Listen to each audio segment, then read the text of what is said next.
제주도는 그때의 참사 이후로 단체 숙박이 완전히 끊어지고 이쪽에 종사했던 많은 분들의 상황이 아직까지 심각합니다.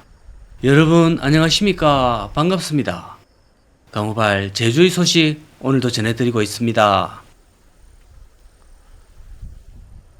여기는 제주 조천 쪽 중산간에 있는 검은호름 호스텔이란 곳인데 한때는 관광버스로 여러 채가 밀려오는 수학여행 학생들이나 종교단체 여행객들을 받아서 숙식을 제공했던 그런 곳입니다. 여기 건물은 새빨간 게 지붕이 새빨간 게 특징이 있고요. 경치가 빼어난 곳입니다. 사실 이곳은 작년에 제가 와서 촬영을 해놨던 곳인데 중국 자본의 폐회 위주로 이제 영상을 많이 보여드리다 보니까 영상 스케줄에서 밀려나는 바람에 끝까지 보여드리지 못하고 업로드를 못했습니다. 그런데 이번에 여기가 다시 생각이 나 찾아와 보니 여전히 이 상태로 있고 또 예전에 왔을 때 이 강세이들도 그간 마음고생이 좀 심했는지 얘들이 축이 좀 많이 나 있는 상태입니다.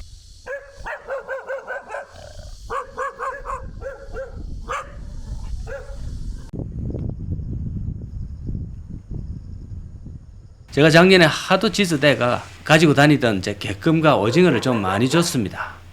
그때 어찌나 좋아하든지 1년 뒤에 왔는데도 좀 짓기는 짓지만 그래도 저를 좀 기억은 하는지 상당히 반가워하는 기색이 역력합니다. 저도 상당히 반갑네요. 근데 애들이 좀 많이 예비입니다. 뭐야노. 저 안쪽에 단체 식당인데 저 참 밥을 맛있게 했겠지요. 저 시설을 활용할 방법이 전혀 없어 보입니다. 저 많은 의자들은 다 의해야 될지. 아무래도 주인이 상황이 좀 넉넉지 못하다 보니까 얘들도 좀 눈칫밥을 많이 먹는 것 같습니다. 단체 수련 시설이다 보니 주기적으로 이게 이제 소방서의 안전관리를 받아야 됩니다. 근데 학생들이 와야 소방 점검을 받든 리모델링을 하든 이래 되는데 안 와버리고 또 영업이 안 되니까 그냥 사용 폐쇄 처분을 받았습니다. 작년부터 저 상태로 그대로 붙여져 있거든요.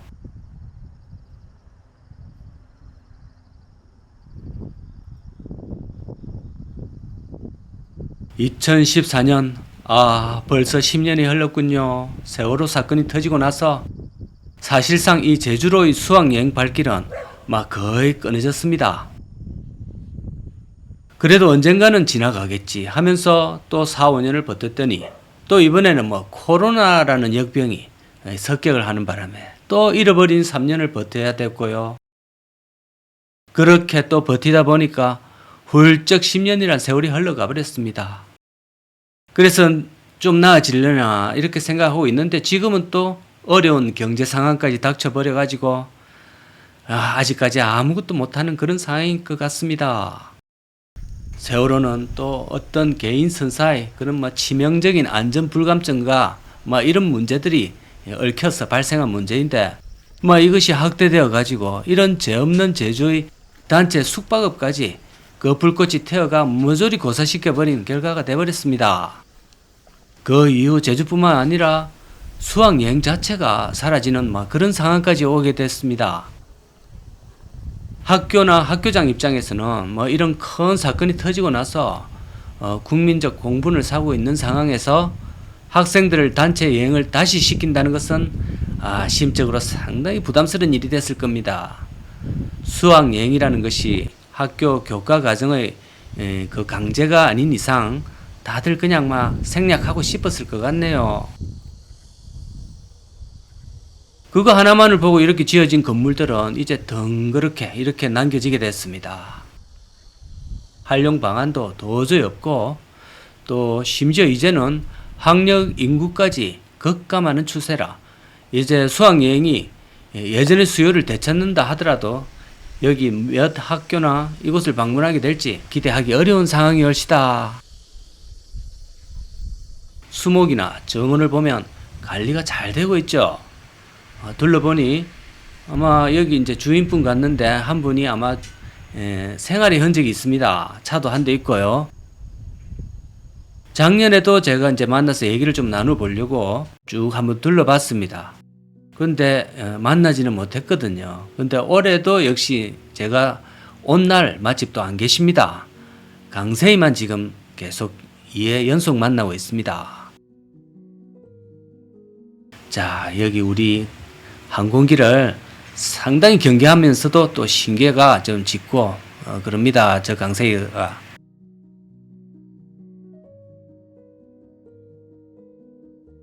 자, 이 건물 도대체가 어떻게 해야 되는지 제가 생각을 해보니까 일본이나 또는 중국 학생들이라도 이 수학여행을 좀 와주시면 이 활용이 되겠는데요.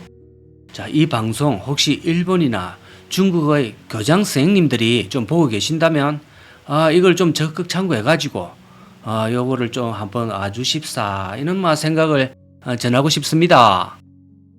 자, 이 넓은 부지에 조천의 중산간이라 공기도 너무 좋고 또 밤이 되면 풀벌레가 울고 별이 쏟아집니다.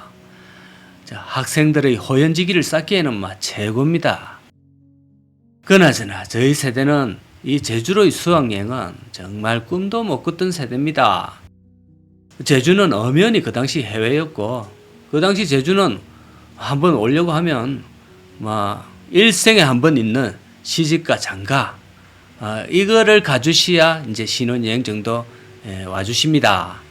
그것도 2번 갈 때는 못 옵니다. 처음에 갈 때 한번 올 수 있는 곳입니다. 그리고 이제 나머지 조금 부족하신 분들은 이제 북옥 하와이나 경주 정도로 이제 만족했습니다. 거기 가서 사진 몇 방 찍고 왔습니다. 제주역에 와서 조랑말 타고 또 신부 업고 자, 또 사진사가 뽀뽀 한 방 해라 이럴 때 또 거기 맞춰서 사진 찍으러 하면 한 3년 적금 넣어주셔야 가능했습니다. 저 역시도 이 제주에는 처음부터 아예 엄두도 못 냈습니다. 저는 세월호가 터졌던 그 시기에 이제 놀란 사실이 2개가 있습니다. 하나는 당연히 이제 사고가 터졌다는 그 사실에 놀랬고요. 또 하나는 학생들이 제주도로 수학여행을 그동안 갔었다는 사실을 알고 정말 세상 좋아졌구나 이렇게 생각했습니다. 솔직히 놀랬습니다. 그때 그 당시 저는 여전히 경주, 부여, 설악산, 부여 이런데 낙하암 이런데 데리고 가는 줄 알았습니다. 참 세상 모르고 살았네요. 자, 여러분의 생각은 어떠신지요? 이제는 예전만큼 학생들도 많지도 않고 또 제주 수학여행을 많이 안 보내는 추세인데 이런 건물이 그대로 그냥 방치되어야 되는지 방안이 도저히 저는 안 떠오릅니다. 이게 건물이 아기자기하게 색깔도 예쁘고 또 관리도 잘 되어 있는 편이라 그 많은 폐건물 중에 대표 건물로서 올려드렸는데요. 상당히 관리가 안 된 이 호스텔들이 방치된 채로 정말 무서운 모습으로 제주 곳곳에 있습니다. 어쨌거나 이러한 모든 것은 안타까운 현실이고요. 시대적인 변화로 보여집니다. 그래도 으야든둥 다시 이 건물들이 살아나기를 한번 기원해 봅니다. 화이팅 하십시오. 감사합니다.